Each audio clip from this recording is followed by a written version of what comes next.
자, 안녕하십니까. 자, 전 시간에 부동산 개발의 형태, 그러니까 민간 개발이라든가 아니면 정부 투자 사업, 그러니까 특히 민자 유치 사업을 중심으로 해서 쭉 한번 알아봤습니다. 자, 이번 시간에는 부동산 개발은 어떠한 과정을 통해서 진행하나, 이러한 걸 좀 알아보겠습니다.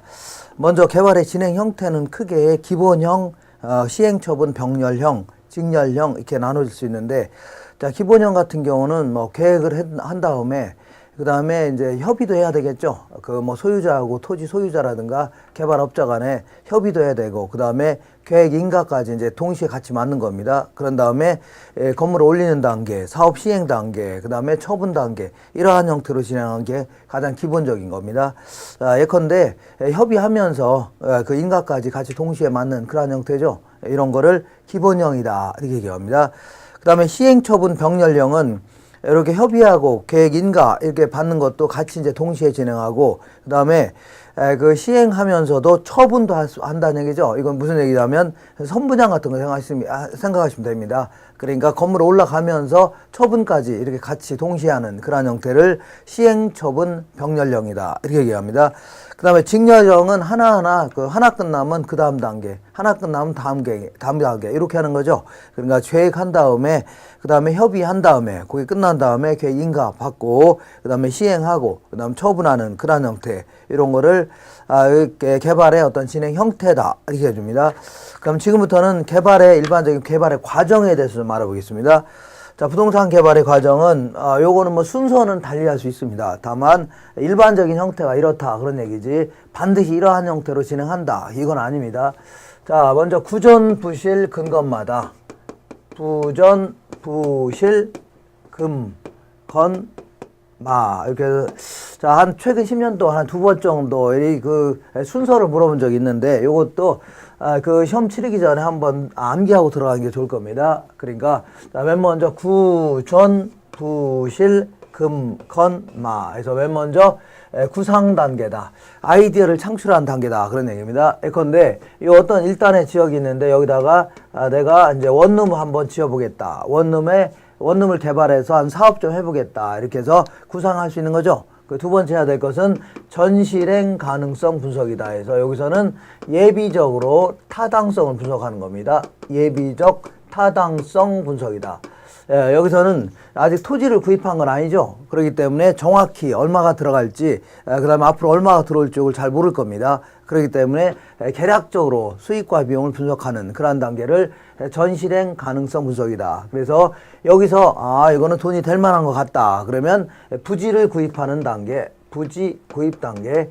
자, 그 다음에 해야 될 것은 실행 가능성 분석 단계다. 실행 가능성. 그래서 항상 실행 가능성이 부지 구입보다는 나중에 실시한다는 거 기억하세요. 그래서 설사 여기서 이거는 타당성이 없다, 여기는 이 개발하면 안 된다 이런 결론이 났다 하더라도 부지 구입이 늦어지거나 부지 구입이 안 되면 백날 계획 짜나마나 헛거죠. 그러니까 얘가 먼저고 이게 나중이라는 걸 기억하세요. 이때 이제 실행 가능성은 크게 이제 두 가지 형태로 구분됩니다. 자, 그러니까 여기서는 이제 그 타당성 분석이라고 하는데, 여기서는 법률적, 경제적, 기술적 측면의 타당성을 분석해보자 그런 얘기입니다. 근데 이 타당성 분석을 우리 개발론에서는 이렇게 진행합니다. 시장 분석과 그 다음에 경제성 분석, 이러한 형태로 진행합니다. 경제성 분석.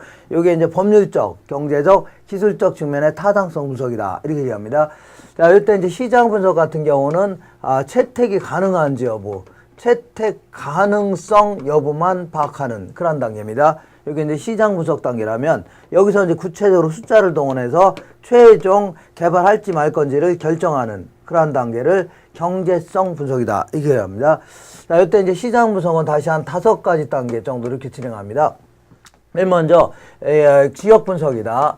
자, 여기서 지역 분석은 요 지역의 인구라든가 교통망, 소득 수준 이런 걸 한 전체적으로 거시적으로 분석하는 게 뭐냐면 지역 분석이다 이렇게 하면 되고, 그다음 두 번째는 근린 분석이다 해서 요거는 이제 주로 요 주변에 다른 뭐 원룸 같은 게 있을 수가 있을 겁니다. 걔네들하고의 관계에서 좀 경쟁력이 좀 있나 이런 걸 주로 파악하는 게 뭐냐면 근린 분석이다. 세 번째 해야 될 것은 그 부지 분석이다 해서, 자, 저기 한 6층짜리 원룸이라면 6층을 올릴 수 있을 정도로 충분히 지형, 지세, 지질, 지반, 아니면 우리 공법에서 얘기하는 용적률, 건폐율 이런 게 타당하냐 이거 전부 다 따져보는 겁니다. 한마디로 얘기하면 6층짜리 건물을 지을 수 있는 땅이냐 이걸 따져보는 거고, 그 다음에 해야 될 것은 수요 분석이다 해서 이 원룸을 지었을 때 충분히 임대라든가 아니면 분양이 될 수 있나 이걸 쭉 따져보는 겁니다. 이거는 보통 이제 다른 경쟁업자가 예전에 그 원룸을 지은 적이 있다 그러면 걔네들 어떤 분양 실적 이걸 가지고서 추세를 쭉 따져본 다음에 우리도 이 정도 하게 되면 이 정도 임대가 될 것 같다 이거를 따져볼 수가 있을 겁니다. 그러면 이렇게 수요 분석이 끝나면 이 수요에 맞게끔 공급 분석이다 해서 분양가라든가 아니면 임대료는 어느 정도를 책정할 것이고, 그 다음에 때로는 1층 같은 경우는 뭐 상가를 내줄 수도 있겠죠. 이렇게 어떤 형태로 공급할 것인가를 쭉 분석하는 것을 공급 분석이라는 겁니다. 그럼 이 모든 자료를 여기다 다 넘겨주는 거죠. 그럼 여기서 이제 최종 숫자를 가지고 결정하는 단계인데, 여기서 보통 이제 요런 건물 같은 경우는 1년 이내면 충분히 다 지을 수가 있을 겁니다. 그러다 보니까 화폐의 시간 가치 이런 걸 고려할 필요는 없습니다. 그냥 세해 전 현금 흐름 아니면 세후 현금 흐름. 자, 세금이 포함되어 있는 상태에서 내 손에서 나간 돈, 앞으로 들어올 돈을 따져본다든가, 세금을 다 냈다는 가정하에 내 손에 나간 돈, 들어온 돈, 이걸 따져볼 수도 있는 겁니다. 근데 이제 그 건물이 막 몇 년씩 걸리는 건물도 있겠죠? 대형 개발 사업 같은 경우는 어떤 화폐의 시간 가치 이걸 고려해야 될 겁니다. 그러니까 이 돈을 다른 데다 투자했더라면 그 화폐 가치가 달라질 수 있겠죠. 이걸 감안해 가면서 화폐의 시간 가치를 고려해서 결정해야 됩니다. 그래서 여기에는 이제 수년가법이라는 게 우리 수자론에서 공부했던, 그 다음에 내부 승률법 이런 걸 동원해서 최종적으로 개발할 건지를 결정하는 그런 단계를 경제성 분석이다. 그래서 여기서는 이 최종 결정하는 단계이기 때문에 여기서는 개발해야 된다 결정이 났으면 금융 단계다. 그래서 돈을 끌어다니는 단계, 당기는 단계 있죠. 건물을 올릴 수 있는 건축비를 끌어당기는 단계, 이거를 금융 단계다. 그 다음에 건설 단계는요, 그 건물을 올리는 단계, 마지막으로 마케팅 단계다. 자, 여기서는 순서상 마케팅이 맨 끝에 있지만 사실은 우리 마케팅 같은 경우는 임대 같은 거, 특히 임대 활동 같은 경우는 개발 초기 단계부터 예컨대 뭐 토지를 구입하는 단계부터 꾸준히 어떤 임대 활동 이런 걸 좀 해야 됩니다. 임차인을 계속 확보할 필요가 있겠죠. 그 다음에 특히 이제 중요 임차인 중에 중요한 임차인을 선정하는 게 매우 중요하다는 얘기입니다. 예컨대 이 4층짜리 상가가 있는데 옛날에는 1층에다 은행을 집어넣는 게 아주 중요한 임차인이었는데, 중요한 임차인. 근데 요즘에는 은행을 많이 싫어합니다, 건축주들이. 왜냐하면 은행은 뭐 내시면 문 닫죠. 그러니까 건물 자체가 죽기 때문에 은행보다는 뭐 CU 편의점이라든가 이런 것들 있죠. 아니면은 뭐 롯데리아 아니면 뭐 맥도날드 이런 걸 뭐 CU 편의점 이런 것들이 하나 딱 들어오게 되면 건물 자체가 24시간 이제 반짝반짝 빛날 거 아닙니까? 그러면 자연스럽게 다른 그 2, 3, 4층도 뭐 학원 같은 게 막 저절로 들어오는 그런 형태죠. 이런 거를 중요한 임차인이다. 그래서 중요 임차인을 선정하는 게 매우 중요하다. 그런 얘기입니다. 이렇게 좀 정리하시고, 자, 지금부터 요거를 한 번 더 생각해 보겠습니다. 한 번 더. 자, 어떤 식으로 생각해 보냐면, 자, 옛날에 2002년도경에 소위 말하는 윤창렬이라는 사람이 어떤 개발 사업을 하다가 굉장히 뭐 사기로 몰려갖고서 그 감옥 가고 이런 적이 있었는데, 이걸 소위 말하는 윤창렬 게이트라는 겁니다. 이 사람은 2002년도경에 여러 사업하다가 쫄딱 말아먹어갖고 이제 돈도 계속 빚만 있고 수중에 갖고 있는 돈은 어쨌거나 빚인데도 한 5천만 원 정도밖에 안 갖고 있는데, 이 주변에 이제 사채업자들 끌어들여갖고서 돈을 한 19억 5천만 원 정도 이렇게 끌어들여갖고 뭐라 했냐면, 동대문이 있다면, 자, 동대문 일대에 가시면 이렇게 이제 뭐가 있냐면, 이게 동대문 운동장 옛날에 있고, 여기가 이제 밀리오레라든가 아니면 두타라든 이런 이 쇼핑몰들이 2000년대 전후로 해갖고 되게 유행한 적이 있었거든요. 그게 뭐냐면, 어떻게 한 칸 쪼개갖고서 분양하면은, 그러면 그냥 분양 받은 자가 요거를 자기가 이제 옷장사를 직접 하는 게 아니라, 옷장사 하시는 분들을 이제 그 세입자로 집어넣은 다음에 임대료를 받는 그러한 형태가 엄청나게 유행한 적이 있었습니다. 이거 뭐 테마 쇼핑몰이라고 해서. 그래서 이게 이제 어마어마했습니다. 이게 여기 가면은 그 당시에만 해도 앞으로 전진을 못할 정도로 사람들이 이렇게 많았습니다. 그래갖고서 윤창렬 씨가 나도 여기다가 동양 최대의 쇼핑몰을 만들겠다. 이렇게 해서 계획을 짠 겁니다. 굿모닝 시티라는 초대 동양 최대의 쇼핑몰을 만들려고 했는데 돈이 뭐 있어야 되죠. 있어야 될 거 아닙니까? 그래서 그 19억 5천만 원 정도를 사채를 끌어든 다음에 그걸 나중에 뭐 600% 정도로 몇 달 있다 갚는 조건으로 이렇게 해서 이제 빌린 겁니다. 그걸 가지고서 일단은 이 사람이 연세대 그 최고위 과정 출신인데 어떻게 막 그 돈 좀 있는 사람들, 백 좀 있는 사람들 이런 사람이 모여갖고서 어떤 같이 놀기도 하고 이러한 이러한 그 과정이 있는데 거기 출신입니다. 그래서 거기서 대한민국에 돈 꽤나 있고 이제 힘 꽤나 있는 사람이 몰려드는 그런 과정 아닙니까? 거길 통해서 이제 아는 사람 지인이 많이 있겠죠. 그래서 무차별적인 대출 로비에 들어갔던 겁니다. 그래서 급기야 이제 한 1,300억 정도를 그 부정 대출 받은 겁니다. 그 사람 인맥을 통해서. 그래가지고서 여기 이제 동대문 일대 여기다가 이제 땅을 구입한 거 아닙니까? 근데 완전히 다 구입도 안 한 상태에서 일단은 이제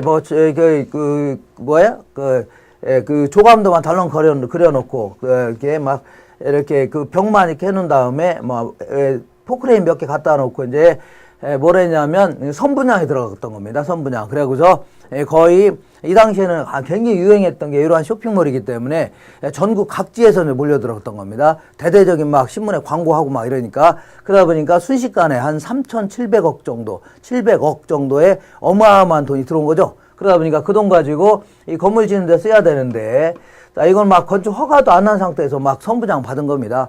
자, 그래서 그 서울시로부터 허가도 안 나는데 어쨌거나 그 돈 가지고 이제 그 건물 짓는 데 써야 되는데 엉뚱한 데 쓰기 시작했던 겁니다. 그러니까 뭐 대출 로비 자금으로 계속 또 추가 나갔고 그 다음에 그 사채 빌린 거 있죠. 그것도 600% 막 갚기로 한 거 아닙니까? 그리고 한양건설이라는 그 중견 건설업체 이것도만 인수하고 그리고 막 그 돈이 막 3,700억 정도 들어오니까 그냥 물 쓰듯이 막 쓴 겁니다. 그러다 보니까 나중에 건축 자금이 부족해지니까 결국은 부도가 났던 겁니다. 그래서 부도가 나서 이제 조사에 들어갔더니 와 이거는 어마어마한 부정 대출 사건이고 그 다음에 분양 사기 사건이다. 이게 이제 판명이 되면서 윤창열 씨는 그대로 이제 구속이 됐던 겁니다. 그래서 10년형을 받고 그 다음에 그 당시에 민주당 정권이었는데 정대철 최고위원이었고 그리고 그다음에 뭐 주택공사 사장 권혜옥 이런 분들 비롯해서 한 20명 정도 이렇게 정관계 인사들이 줄줄이 이게 이제 깜빵이 들어갔던 그러한 엄청난 게이트 사건입니다. 자, 근데 이제 나중에 이제 어쨌거나 이제 이게 이제 그 사업주가 이제 다 구속되니까 이제 법정 관리에 들어갔던 겁니다. 그래서 돈을 다 회수를 못하니까 추가로 돈도 각출하고 그래서 급기야는 2008년도경인가 그 우여곡절 끝에 이제 건물이 올라간 겁니다. 올라가고 막 파란만장한 그런 역사가 있었는데 그래서 어쨌거나 2008년도경에 완성이 됐는데 문제는 2000년도 초하고는 완전히 상황이 달라졌던 겁니다. 옛날에 막 10대들이 막 빠글빠글 했던 그런 적이 있는데, 이러한 쇼핑몰들이 어디요? 강남이라든가 다른 쪽으로 많이 퍼져나갔고, 그리고 이런 한때 유행했던 게 상당히 수그러들었던 겁니다. 그러다 보니까 이거 하다 망한 사람도 굉장히 많고, 그러니까 이번에는 건물은 올라갔는데 임대가 안 되는 겁니다. 그러다 보니까 지금까지도 뭐 거의 한 50% 가까이가 공실로 알고 있는데, 물론 1, 2층, 몇 층은 몇 분야 임대가 되는데, 자, 그래서, 결국은, 자, 돈도 막 계속 꼬라박고, 그 다음에 돈 한 푼도 못 건지면서 엄청나게 집안도 막, 어떤 집안은 이것 때문에 뭐 했던가요? 집안도 이제 파괴되고, 그러한 사태까지 발생했던 겁니다. 나중에는 이제 롯데에서 요거를 일괄 임차해서 요걸 이제 쇼핑몰 만들려고 했는데, 근데 문제는 몇 층에서 1, 2층만 해서 장사가 좀 되는 데는 적극 반대한다는 얘기죠. 그러다 보니까 이도저도 못하고 이렇게 애물단지로 변한 게 요겁니다. 어쨌거나 요걸 다시 한번 생각해 볼게요. 윤창열 씨가 나도 한번 동양 최대의 쇼핑몰 만들겠다 해서 구상했겠죠. 그런 다음에 계략적인 수익 비용을 분석해야 되는데, 이 사람이 그런 거 했을래나요? 그냥, 지었다간 대박이다. 이렇게 했을 거 아닙니까? 그 다음에 이제 부지를 구입하는 건데, 이 부지 구입이 상당히 어렵습니다. 이게 조그만 땅도 아니고 수많은 필지로 되어 있기 때문에, 그리고 몰래 막 사들이고, 그 다음에 한꺼번에 송금하고, 이런 몇 가지 절차를 좀 겪어야 됩니다. 그렇지 않으면 중간에 알바키 같은 거 하거나 그러면 사업 자체가 무산될 수 있거든요. 그래서 요거 잘해야 되겠죠. 그 다음에 이제 실행 가능성이다 해서 맨 먼저 요 시장을 먼저 분석할 필요가 있죠.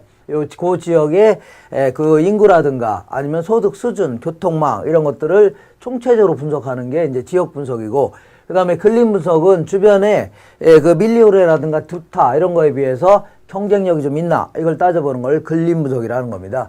그 다음에 이제 부지 분석은 저게 현재 지상에 이제 16층 정도 되는 걸로 알고 있거든요. 지하 이제 7층 정도, 16층, 7층. 이렇게 대형 매머드급 건물인데, 이러한 높은 건물이 올라갈 수 있을 만큼 충분히 지형, 지세, 지질, 지반, 그 다음에 용적률, 건폐율 이런 걸 쭉 갖췄냐를 분석하는 것을 부지 분석이라는 겁니다. 그런 다음에 충분히 건물을 지을 수 있는 땅이다 그러면 수요 분석을 통해서 앞으로 충분한 수요가 있을 건가를 따져봐야 되는 거죠. 이걸 수요 분석이다 이렇게 얘기합니다. 그럼 충분한 수요가 있을 것 같다 그러면 그 수요에 맞게끔 공급 분석을 하는 겁니다. 그 수요에 맞게끔 분양가라든가 아니면 임대료라든가 1층에서 3층까지는 어떤 걸 입점시키고 이런 걸 전부 다 분석하는 것을 공급 분석이라는 겁니다.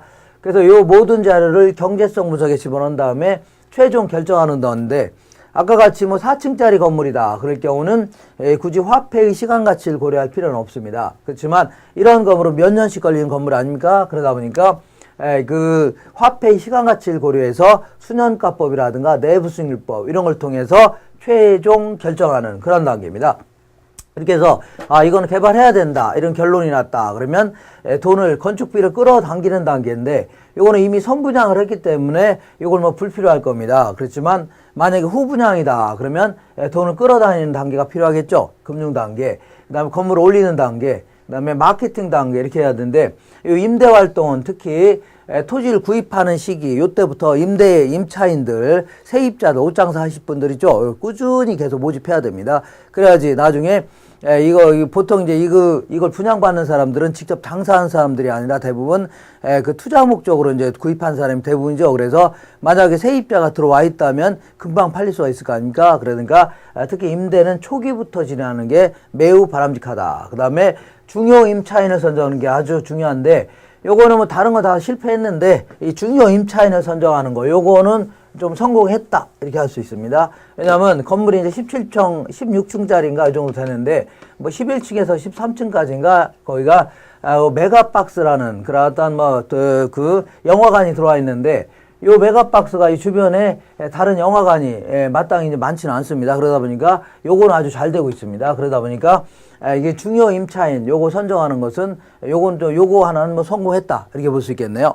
자, 이렇게 해서 이 정도 정리하시고, 그 다음에 이 개발의 단계는 주로 이제 일본식 개발의 단계입니다.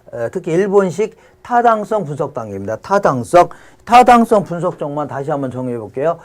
근데 요거를 이제 그 다른 형태로 분석하기도 하는데, 다른 형태라는 건 뭐냐면 요거는 미국식 개발의 과정을 얘기합니다. 미국식.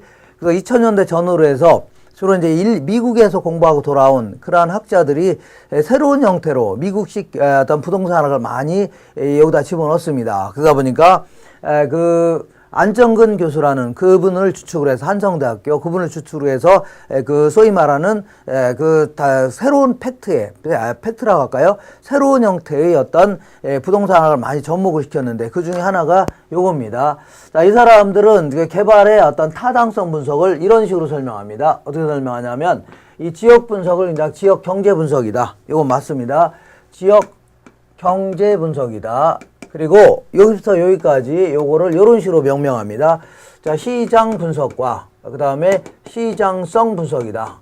시장 분석과 시장성 분석. 이러다 보니까 여기도 시장 분석이라는 표현을 썼는데 여기다 또 비슷한 표현을 쓰니까 헷갈려지는 겁니다. 여기하고. 그 다음에 이와 유사한 용어를 또 쓰고 있고, 그 다음에 요 두 가지 내용을 이렇게 어떤 식으로요? 요거를 타당성 분석과 투자 분석 이렇게 얘기합니다. 투자 분석. 그래서 이런 걸 전부 다 타당성 분석이라는데 또 여기다 타당성 이런 걸 급기야 다 뭐라고 한다고요? 투자 분석이라는데 이걸 또 다시 투자 분석하니까 용어 자체가 좀 헷갈리는데, 근데 우리 문제를 읽다 보면 이쪽을 물어보는지 대충 이제 감이 오십니다. 그래서 주로 이제 여기서 물어본 거는 요 두 놈의 차이점 있죠? 요걸 매우 자주 물어봅니다. 그래서 보통 이제 시장 분석은 뭘 얘기하냐면 동종 유형의 부동산들 예컨대 대형 쇼핑몰들의 어떤 그 수요와 공급 상황을 분석하는 겁니다. 수요 공급 상황을 분석하는 게 시장 분석이라면, 시장성 분석은 개발 부동산이 요번에 개발하려고 하는 부동산에 개발 부동산이 실제로 매매되거나 아니면 임대될 수 있는 능력, 요걸 분석하는 것을 시장성 분석이라 이렇게 합니다. 자, 그래서 요거는 약간 좀 넓은 의미, 얘는요 좁은 의미로 들어가서 해당 부동산, 개발 부동산이 실제로 매매되거나 임대될 수 있는 능력을 분석하는 겁니다. 그래서 요 시장 분석의 하나의 기법 중에 흡수율 분석이다, 이런 게 있는데, 자, 흡수율 분석은 어떻게 하는 거냐면, 예컨대 여기가 이제 삼성 레미안이 아파트를 예전에 분양한 적이 있었는데, 여기다 이제 GS가 여기다 아파트를 좀 지으려고 합니다. 지으려고 하는데, 자, 얘네들이 과거 1년 동안 어느 정도 비율로 흡수가 되었나, 뭐 분양이 됐나, 이런 걸 얘기하는 겁니다. 그래서 분양 완료 전 1년 동안에 어느 정도 비율로 흡수가 되었나, 예컨대 분양하자마자 요 이 땅 했더니 분양이 끝났다, 그러면 그 정도로 소비자가 많다는 얘기죠. 그래서 매도 그 정도로 팔릴 가능성이 높다, 그런 얘기죠. 근데 그 1년이 지났는데도 막 봉실이 많이 있다, 공가가 많이 있다, 그럴 경우는 얘들도 들어가서 여기 분양하기가 힘들어질 겁니다. 이런 식으로 분석하는 걸 뭐라 한다고요? 이걸 흡수율 분석이다. 그러니까 시장성 분석이 하나의 특수한 기법 중에 하나가 뭐라고요? 시장성 분석이다. 이런 게 있다. 이게 정리하시기 바라겠습니다. 자, 그 다음에, 여기, 그리고 굳이 뭐 타당성 분석과 투자 분석을 구분하자면, 요거는 주로 이제 타당성 분석은 현금 수지를 분석하는 단계다. 현금 수지를 분석해서, 현금이 나가고 들어온 걸 분석해서, 일단의 어떤 수익성 여부, 일단은 흐름 여부, 그거, 소위 말하는 기대 수익률 정도를 계산하는 단계다. 이렇게 생각하시면 됩니다. 그럼 여기 투자 분석에 최종적으로 기대 수익률과 요구 수익률을 비교해서 최종 결정하는 단계다. 이런 식으로 정리하시면 되겠네요. 정리. 자, 그래서 요거보다는 요거는 보통 이제 요 순서를 자주 물어보고, 특히 요 두 놈의 차이점, 요걸 자주 물어봅니다. 그래서 이렇게 정리하시면 됩니다.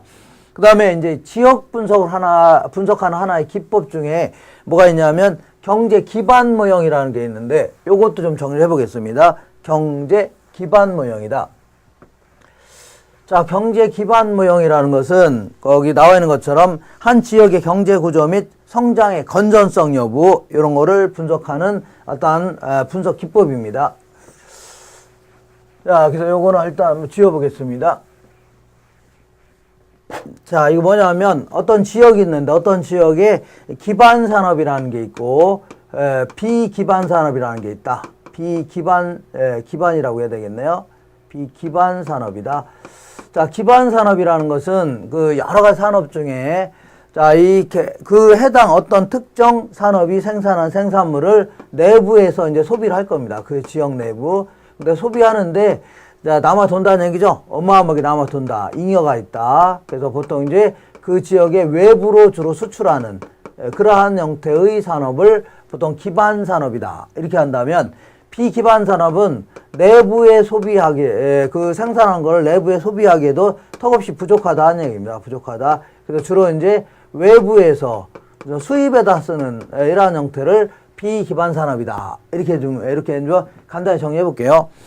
자, 그래서 뭐 기반 산업은 기반 활동 혹은 기반 산업이라는데, 그 지역의 이제 성장에 아주 기여하는 산업이 뭐 기반 산업이고, 얘는 이런 게 있어야 그 지역에 어떤 뭐가요? 지역 경제 안정에도 기여할 수 있는 거 아닙니까? 그 안정에 기여하는 산업을 뭐라고요? 비기반 산업이다. 자, 무슨 얘기 잘 모르겠다. 그럼 이렇게 생각하시면 됩니다. 여기 뭐가 있냐면, 우리나라 지도가 이렇게 돼 있는데, 여기가 뭐가 있냐면 울산 지역이 있다 쳐볼게요. 울산에는 뭐가 있냐면 현대자동차, 뭐가 있냐면 자동차 공장이 있죠. 그러다 보니까 아무래도 이 지역에는 자동차 산업에 종사하는 사람이 굉장히 많이 있을 겁니다. 그래서 어쨌거나 그 가정을 해볼 거예요. 이 지역의 총 고용 인구가 몇 명이냐면 100만 명 정도 된다고 쳐볼게요. 100만 명. 자, 근데 그 중에서 아무래도 어떤 산업이에요? 자동차 산업에 종사하는 사람이 가장 많이 있을 겁니다. 한 40만 명 정도 된다고 가정해 볼게요. 뭐 정확한 건 아니니까 40만 명 정도. 자, 그 다음에 또요, 섬유 산업에 종사하는 사람들, 섬유 산업에 종사하는 사람들은 한 뭐 5만 명 정도, 5만 명. 그 다음에 뭐 부동산 업종에 종사하는 사람들, 이런 사람들은 뭐 4만 명 정도. 이렇게. 그 다음에 관광산업 이런 데 종사하는 사람은 한 2만 명 정도 이렇게 등등등 이렇게 구성되어 있을 겁니다. 자, 그러면 여기서 딱 보는 순간 이 지역에는 여기서 가장 특화되어 있는 산업, 그러니까 가장 주력이 되는 산업이 자동차 산업이 될 겁니다. 그래서 얘네들은 여기서 생산하는 거를 자체 내에서 소비하는 건 아니죠. 주로 이제 외부에 다 수출할 겁니다. 이런 산업을 말한다고요. 요거를 기반 산업이다. 그리고 나머지 정도는 그 지역 내에서 소비하는 정도의 양, 그 정도만 생산한다. 그런 얘기입니다. 아니면 그것도 부족하다. 그래서 딴 데서 이제 수입해다 쓴다. 뭐 그렇게 생각하시면 됩니다. 외국에서 수입하는 게 아니라 그 지역 외부에서 갖다 쓴다. 이렇게 생각하시면 됩니다. 그 지역에서 소비하기는 턱없이 부족하니까. 이때 어떤 산업이 이 지역에서 기반 산업이냐, 비기반 산업이냐를 나타내는 어떤 척도가 있는데 이거를 LQ라고 할게요. 로케이션 코히전 해갖고서 이거를 입지상 혹은 입지계수 이런 표현을 쓰는데, 자, 로케이션 코히전. 그러면 만약에 요 울산 지역의 자동차 산업의 입지계수 혹은 입지상을 계산해봐라. 그럼 이렇게 계산합니다. 어떻게 계산하냐면 어떻게 이거는 전국입니다. 전국의 자동차 산업의 인구 비율이 한 10% 된다고 쳐볼게요. 10%. 근데 울산 지역은 자동차 산업이 차지하는 인구 비율이 100만 중에 40만이죠. 40%가 되겠네요. 그럼 계산하면 4죠. 1보다 크다. 이런 산업을 이 지역에서는 경제 기반 산업이다. 이렇게 얘기합니다. 이거 자, 별거 아닌데 자주 계산하는 문제가 자주 물어봅니다. 그 다음에 이번에 하나 더 해볼게요. 관광산업. 관광산업의 LQ를 계산해봐라. 그러면 아무래도 어디 갈까요? 강릉 같은데 이런 데는 거기 관광산업이 LQ가 1보다 훨씬 더 클 겁니다. 근데 이 지역을 보겠습니다. 이 지역은 전국의 관광산업에 종사하는 인구 비율이 10%라고 가정해보자. 근데 요 지역은 어떻다고요? 요 지역은 울산 지역에서는 100만 명 중에 2만 명이 종사하고 있죠? 2%가 종사하고 있네요. 그러면 0.2니까 1보다 작죠? 이런 산업을 요 지역에서는 경제 비기반 산업이다. 이렇게 해서 이게 나눠볼 수가 있다. 그런 얘기입니다. 나눠볼 수 있다. 그 다음에 경제 기반 승수무형이라는 게 있는데 이건 또 뭐냐면 만약에 요 지역에 자동차 산업의 인구가 10만 명이 증가했다고 쳐볼게요. 10만 명 증가하면 총 고용인구도 딱 10만 명이 증가하냐? 그건 아니란 얘기죠. 왜 그러냐면 자동차 산업의 인구가 10만 명 증가하게 되면 하다못해 무슨 그 중개업소도 하나 더 생길 수 있는 거고 또한 편의점도 생길 수 있고 하다못해 골프장도 생길 수 있는 거 아닙니까? 탁구장도 생길 수 있고 그러니까 다른 산업까지도 파급적으로 더 증가할 수가 있다는 얘기죠. 파생적으로. 그럼 어느 정도 증가할 수 있냐? 그런 얘기 물어보는 건데 자 그러면 자 이 지역에 10만 명 정도의 자동차 산업의 인구가 증가하게 되면 이 지역의 구성을 보면 자동차 산업에 비하여 총 고용인구는 몇 배 많다고요? 한 2.5배 많죠? 2.5배 정도 많으니까 그런데 자동차 산업의 인구가 한 10만 명 증가하면 총 고용인구는 2.5배 정도 늘어나면서 25만 명 정도 될 거 아니냐 이렇게 계산하는 걸 뭐라 한다고요? 경제 기반 승수무형이라는 겁니다. 그러니까 이런 걸 잘 알므로써 앞으로 부동산 수요 예측 이런 거 할 수 있는 거죠. 그런 거 하려고 하는 겁니다. 그래서 그래서 여기서는 총 고용인구의 증가분, 델타는 이제 증가분을 얘기합니다. 이거 어떻게 계산하냐면 경제 기반 승수에다가 곱하기 뭘 곱한다고요? 기반 산업의 인구의 증가분 이렇게 곱하면 됩니다. 자, 아까 조금 전에 했던 거 그대로입니다. 그러니까 요 2.5배를 요거를 경제기반 승수라고 하는 겁니다. 2.5. 그러니까 만약에 이 지역의 자동차 산업의 인구가 10만 명이 증가했다. 그러면 10만 곱하기 2.5 하니까 총 고용인구는 얼마라고요? 25만 명 정도 증가할 거 아니냐. 그래서 이런 걸 가지고 앞으로 여러 가지 부동산 수요라든가 이런 거 예측할 수 있다. 그런 얘기입니다. 자, 그리고 요 경제 기반 승수는 어떻게 계산한 거라고요? 아까 얘기한 것처럼 기반 산업의 인구분의 총 고용 인구 이렇게 해준 겁니다. 기반 산업의 인구분의 총 고용 인구 이렇게 계산한 겁니다. 2.5 이렇게 나온 거죠. 근데 얘는 이렇게 계산이 됩니다. 기반 산업의 인구 비율 다시 적어보겠습니다. 자, 줄여서 기반 산업의 인구 비율분의 1해도 상관없습니다. 기반 산업의 인구 비율이 얼마라고요? 그 100만 중에 40만이죠. 40%죠. 0.4 아닙니까? 그러니까 1 나누기 0.4에도 2.5가 나오는 겁니다. 그럼 이걸 응용할 수도 있겠네요. 1 빼기 그 비기반 산업의 인구 비율 비기반 산업의 인구 비율은 0.6이겠죠? 1 빼기 0.6 하면 0.4 아닙니까? 이렇게 계산해도 뭐 똑같은 겁니다. 이렇게 좀 정리하시고, 그 다음에 이번에는 부동산 개발의 위험 분석이다 해서 이거 좀 지우겠습니다. 자, 이 투자에 따라서도 위험이 따를 수 있지만, 우리 이제 이와 유사한 이제 개발도 일단의 토지를 개발함에 따라서 여러 가지 위험이 따를 수가 있는데, 그러한 위험을 한번 생각해 보겠습니다. 위험. 어떤 위험들이 있나 한번 살펴봅니다. 자, 요거는 이제 워퍼드라는 사람이 이 개발했다는 위험을 크게 한 세 가지 형태로 한번 구분해 본 겁니다. 세 가지 형태로. 그래서 어떤 지역에다가 원룸을 개발하려고 하는데, 여기다가 원룸을 딱 하니 개발하려고 하는데, 개발에 따른 여러 가지 위험이 따를 수가 있다는 얘기입니다. 이렇게 한 세 가지 형태로 워퍼드라는 사람은, 그래서 이거를 맨 먼저 법적 위험이다. 자, 두 번째는요, 시장 위험. 세 번째는요, 비용 위험. 이렇게 이제 구분해 봤습니다. 자, 법적 위험이라는 것은 어떤 위험을 얘기하냐면, 자, 여러 가지 공법상, 나중에 이제 그 건물을 짓거나 진 이후에 여러 가지 공법적인 측면이라든가 사법적인 측면에서 발생하는 여러 가지 위험들이 있죠. 이런 거를 법적 위험이라는 겁니다. 예컨대 여기가 원래는 상업지역이라고 해서 장사가 처음엔 잘 됐는데 정부가 이 지역을 뭘로 바꿔놨다고요? 주거지역으로 바꿔놨다. 그러면서 아파트가 막 들어선다는 얘기 아닙니까? 그럼 밤에는 아파트에 주무시고 낮에는 원룸에 주무시고 이러면 맨날 잠만 자는 거 아닙니까? 그러니까 크게 손해날 수 있는 거죠. 그러니까 이런 식으로 공법적인 측면이라든가 사법적인 측면에서 발생하는 여러 가지 위험들이 있죠. 이런 거를 법적 위험이라는 겁니다. 그 다음에 시장 위험은 그야말로 이건 내 지어놨더니 나중에 안 팔릴 수 있는 거죠. 왜 그러냐면 여러 가지 뭐 수요 예측을 잘못하는 바람에, 자, 원래는 많이 여기 이용하려고 할 줄 알았는데 뭐 거의 이용 안 한다는 얘기죠. 그런다든가 아니면 가격이 폭락하는 바람에, 자, 그 분양가가 폭락하는 바람에 크게 손해날 수 있는 거 아닙니까? 이런 걸 뭐라 한다고요? 요거를 그 시장 위험이라는 겁니다. 그 지역이 전체적으로 그 분양가 같은 게 낮아질 수 있는 거 아닙니까? 임대료 같은 게. 그 다음에 이자율 같은 게 변동되는 바람에, 예를 들어 이자율이 너무 올라가는 바람에 원룸 같은 거 안 살려고 할 수 있죠. 이렇게 뭐 분양 같은 거 한다면. 그래서 이건에 지어놨더니 안 팔릴 수 있다. 이런 걸 답으로 한다고요? 시장 위험이라는 겁니다. 그 다음 비용 위험은 요거는 건설 기간 동안에 발생하는 그러한 위험을 얘기합니다. 건축 기간 동안에. 그러니까 근데 건설업자한테 2년 정도를 예상하고 지어달라고 한 거 아닙니까?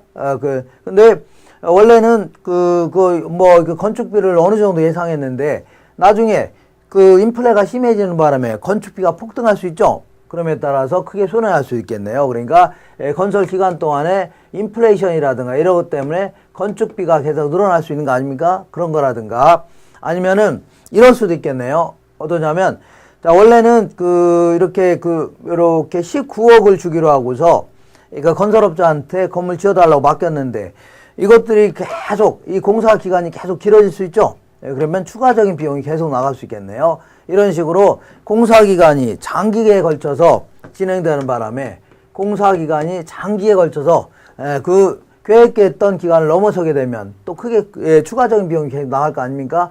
이런 걸 뭐라 한다고요? 비용 위험이라는 겁니다. 그러면 이런 위험을 줄일 수 있는 방법이 좀 없냐? 이런 것들.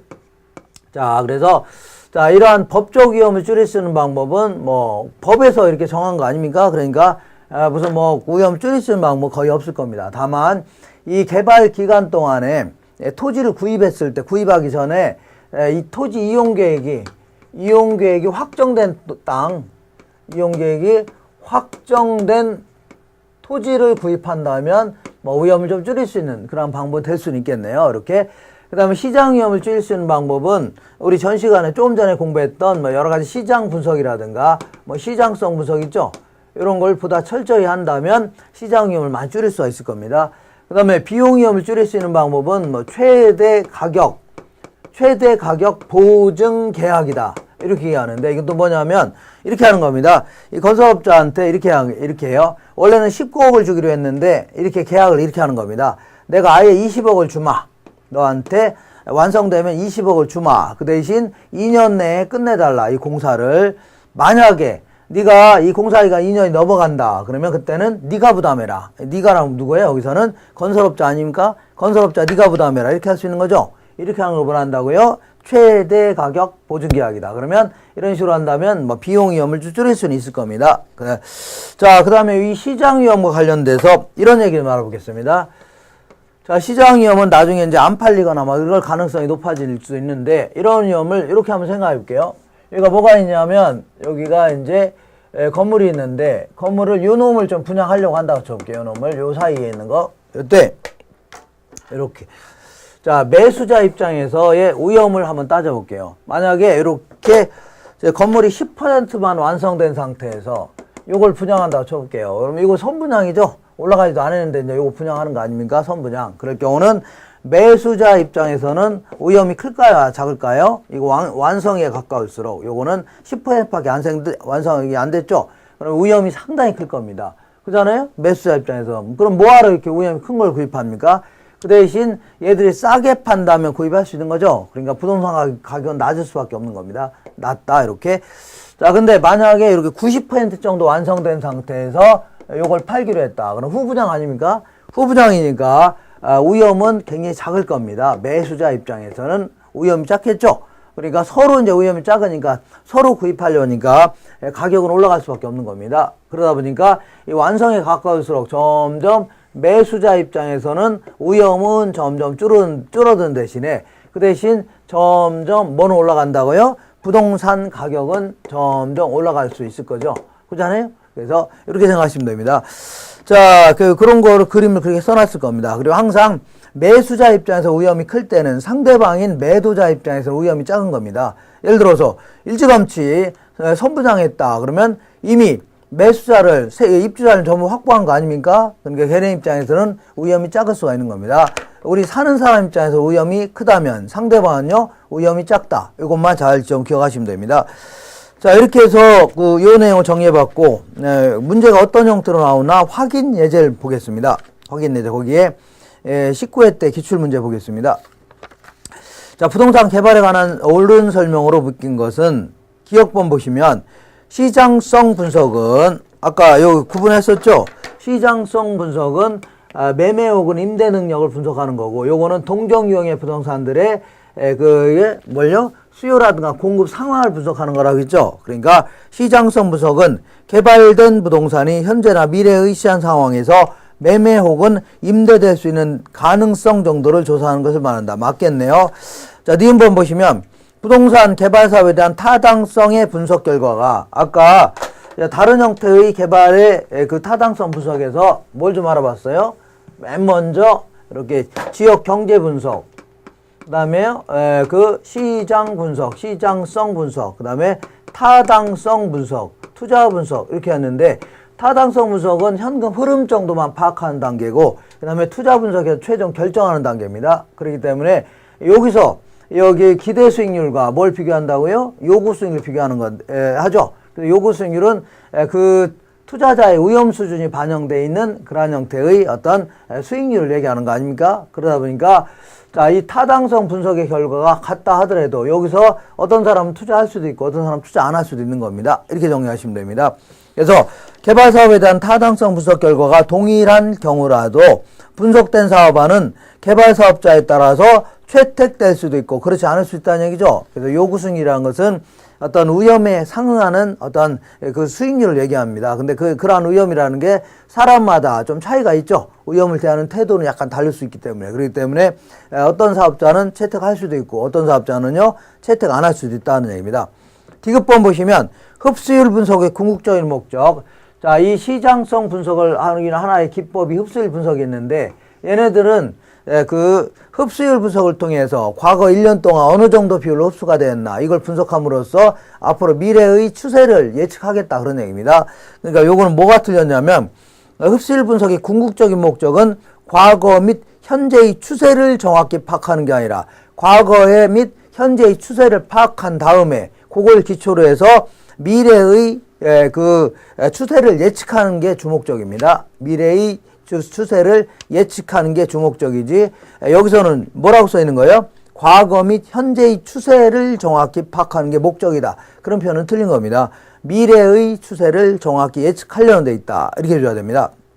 리얼번 보시면 개발 사업에 있어서 법적 위험은 토지 이용 규제와 같은 사법적인 측면과 소유권 관계와 같은 공법적인 측면에서 발생하는 위험이다. 요거 틀렸는데 보통 이제 요 공법이라는 것은 여러 가지 규제 이런 거 생각하시면 됩니다. 그러니까 정부가 상위에 있으면서 개인을 규제하려는 여러 가지 토지용 규제 이런 거 생각하시면 되죠. 이런 걸 공법적인 측면이라는 거고 요거는요 민법 같은 거 생각하시면 되죠. 개인들 간의 관계에서 소유권의 관계 이런 거와 관련된 뭐라고요? 사법적인 측면 요걸 얘기합니다. 이렇게 그래서 그 토지용 규제와 같은 공법적인 측면과 그다음에 소유권 관계와 같은 사법적인 측면에서 발생할 수 있는 위험을 말한다. 이렇게 해줘야 됩니다.